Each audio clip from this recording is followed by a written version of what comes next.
Hello, and welcome to Catechism Lesson 9, Part 2. I know what you're thinking. Wearing the same shirt as I did for Part 1 of this Lesson 9. So, did I record both videos in the same day? Or did I wear this shirt twice this week? The world may never know. Alright, Lesson 9, Part 2. So, as we introduced Part 1, we said rules are not always fun. We don't like rules typically because they keep us from doing something we might consider fun. But most of the time, rules are meant to keep us safe, to protect us, or help us learn. We'll finish the second half of the lesson today, just talking about how we should feel about the law in general. So the first passage we should look up is 1 John 5. I'm going to grab my phone. 1 John 5. 1 John 5 verse 3 specifically.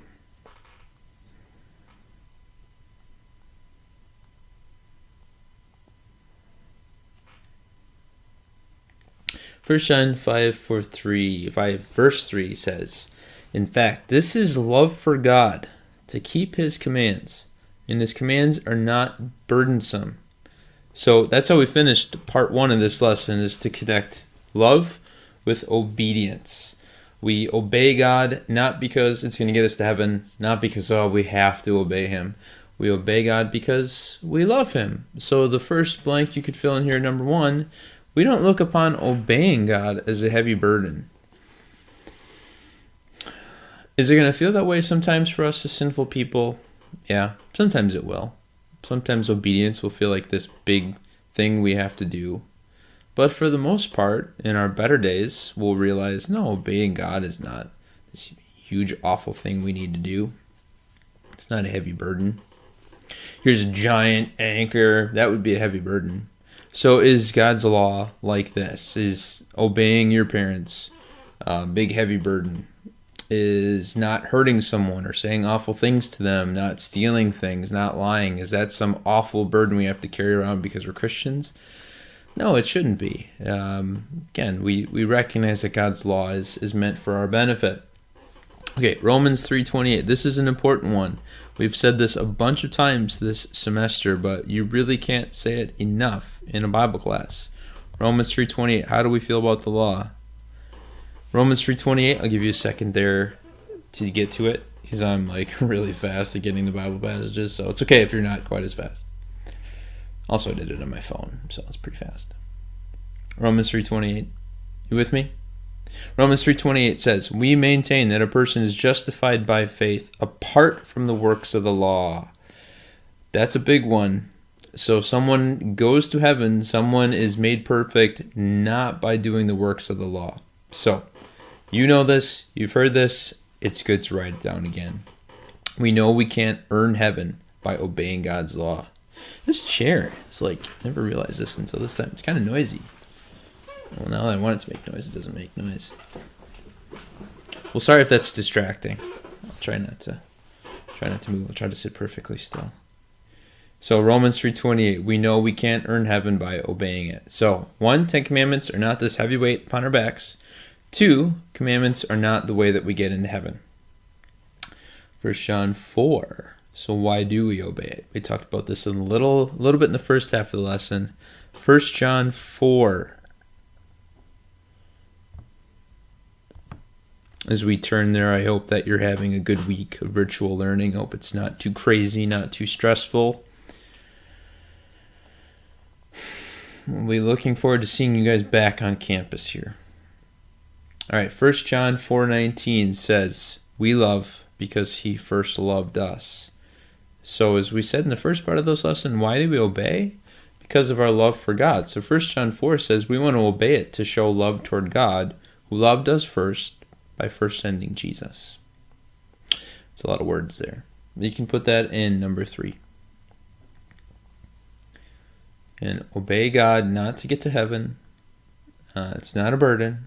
It's something we do as a thank you to God. So love is our motivation. You don't need to write that second bullet point about motivation, but it is true. Love is the motivation behind our good works.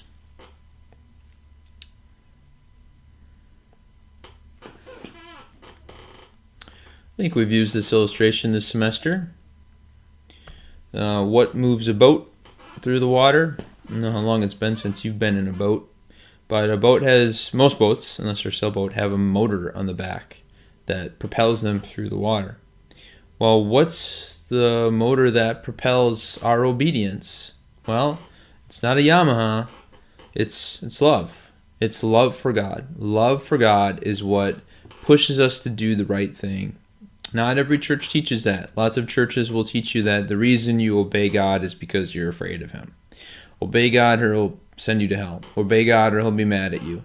No, the only true motivation the Bible gives us for obedience is love for God. God loved us first by sending His Son to die for us. We respond with love. We can't, die for God, but what we can do is obey Him.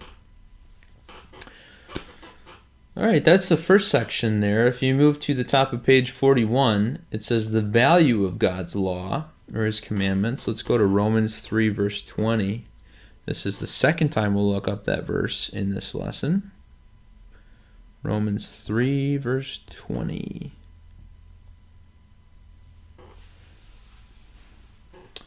So, that says, no one will be declared righteous in God's sight by the works of the law. Rather, through the law, we become conscious of our sin.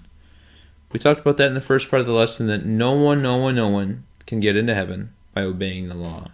So, obeying the law, we'll have a couple things here, does not help us get redeemed. So you can put that in the first blank. I know some of you it's very important to you where you put things on the blanks. So just so you know ahead of time, you will have 4 things to put on these 4 blanks. So write small, I guess. If you're a big writer, I'm sorry there's not enough space for you. Hold your pencil all tiny until your hand hurts. No, don't do that. Don't hurt your hand. Be careful.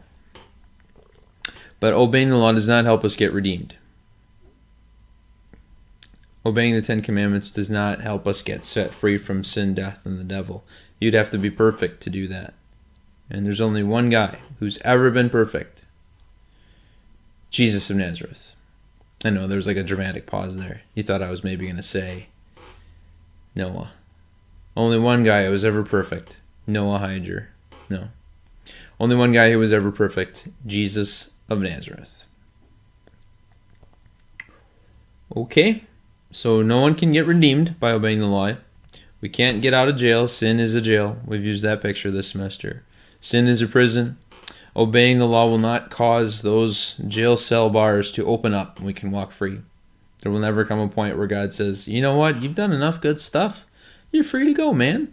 No more worrying about sin or anything else. You're just between you and me. Like, you're a really good person.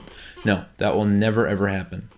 The second line does not help us get justified, which is declared not guilty in God's eyes.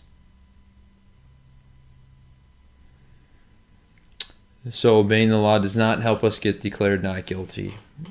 There's too much evidence against us already about us being guilty. That doing good works does not somehow wash out all of that evidence of bad behavior. So it won't help us get justified. That's the second line. Third line, obedience to God will not help us get forgiven or pardoned. So if you go to court for something and you've done it wrong, you might still get pardoned, right? They might have mercy on you, or maybe they find out you didn't do it and you're pardoned. You don't have to serve any time for it for one reason or the other. Obeying the 10 Commandments does not get us forgiven or pardoned. Oh, you know who's going to make an appearance in this next slide? Just my favorite guy from Catechism. It's not somebody in the class. You're all my favorite. It's a tie. How many of you are there? 17, 18. It's a 17-18 way tie for first. Congratulations to all of you. No, my favorite guy in Catechism is... who do you think it is? Who's going to be on the next screen? If you said Happy Bearded Judge, you'd be correct. Yeah. Happy Bearded Judge is not going to give us the happy bearded thumbs up because we're good people or because we obeyed the God's law. Impossible. The only way Happy Bearded Judge gives us the thumbs up is because of Jesus' work in our place. And then the last blank Oh, we have a verse here to read before we show it. Oh, man. Titus 3. Let's go to Titus 3. Titus 3, verses 4 to 5. I'll wait for you. You there? Titus 3, 4 to 5? All right. But when the kindness and love of God our Savior appeared, he saved us, not because of righteous things we had done, but because of his mercy. He saved us through the washing of rebirth and renewal by the Holy Spirit. We've said a bunch of times this semester that sometimes Christians believe God will save them because of their good works. This is a great passage to look at in that case. He saved us not because of righteous things we had done.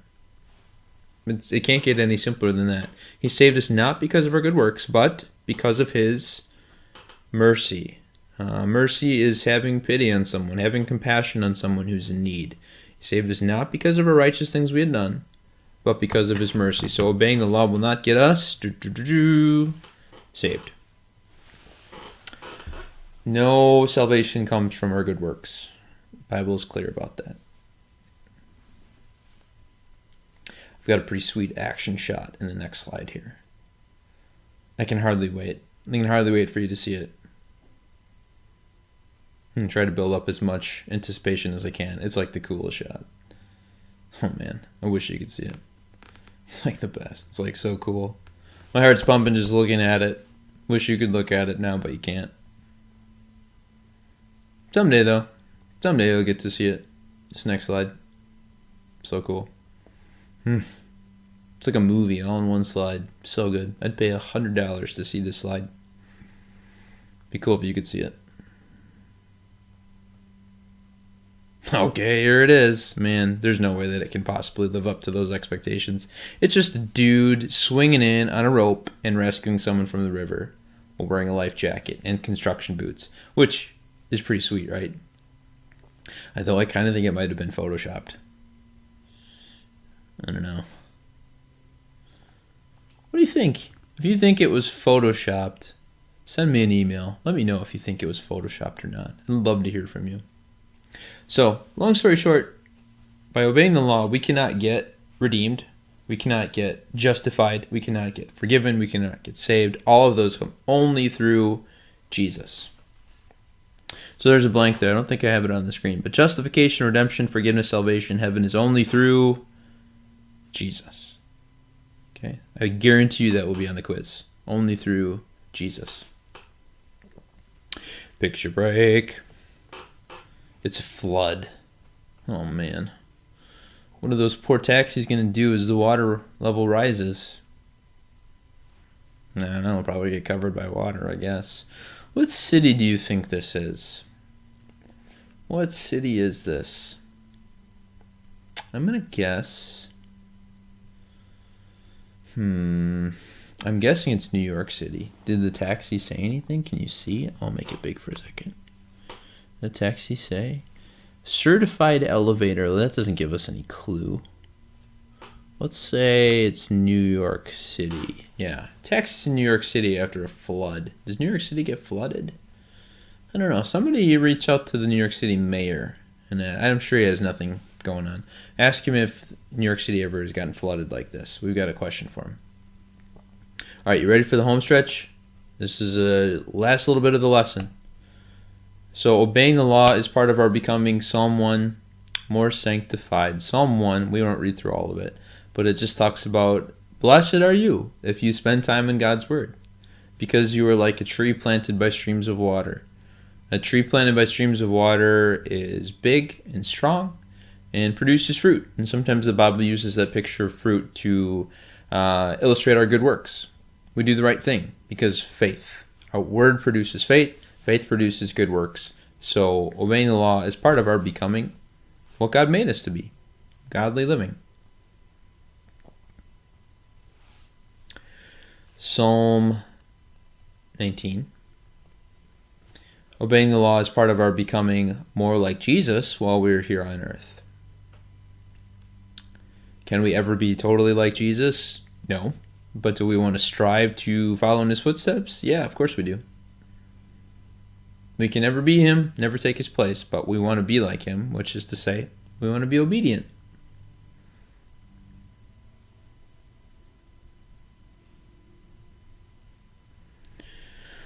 Okay, one last passage, Psalm 119:32. Man, Psalm 119 is long.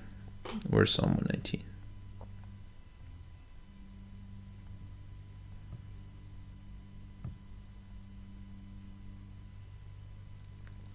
Psalm 119:32 says, I run in the path of your commands, for you have broadened my understanding. Run in the path of your commands is a good picture. It just means, maybe think of like an animal. Maybe if you have a dog at home, your dog likes to run when he or she is happy. We come home from church, school, our dog will run around the house because he's so happy or she's so happy to see us. So when he says here, I run in the path of your commands, for you have broadened my understanding, it just means we're happy. We have a more fulfilling life because we know more about God. We know more about how life in this earth should be lived. So that last blank there would just be more happy and content in our own living. I'll give you a second to write that down. More happy and content in our own living. One of the big lies the devil will tell you is that you'll be so much happier without the Bible and without God telling you what to do, which is a huge lie. You think of when you and I have done something wrong, are we happier or more anxious? Probably more anxious because we feel guilty, we are worried about getting caught, or maybe we did get caught and our life got worse in some way. Maybe we got punished or disciplined.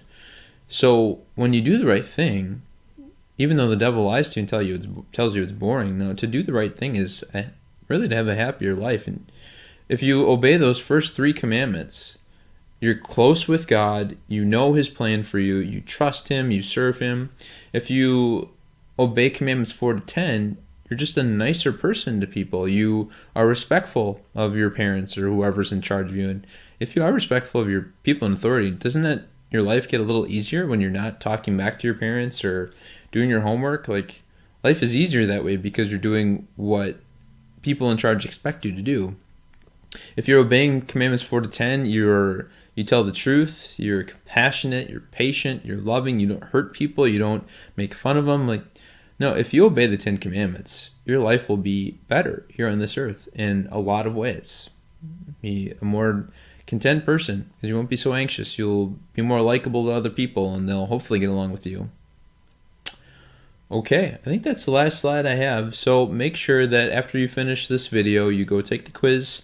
Quiz will be due by Tuesday morning. Hopefully we'll be meeting in person by that time.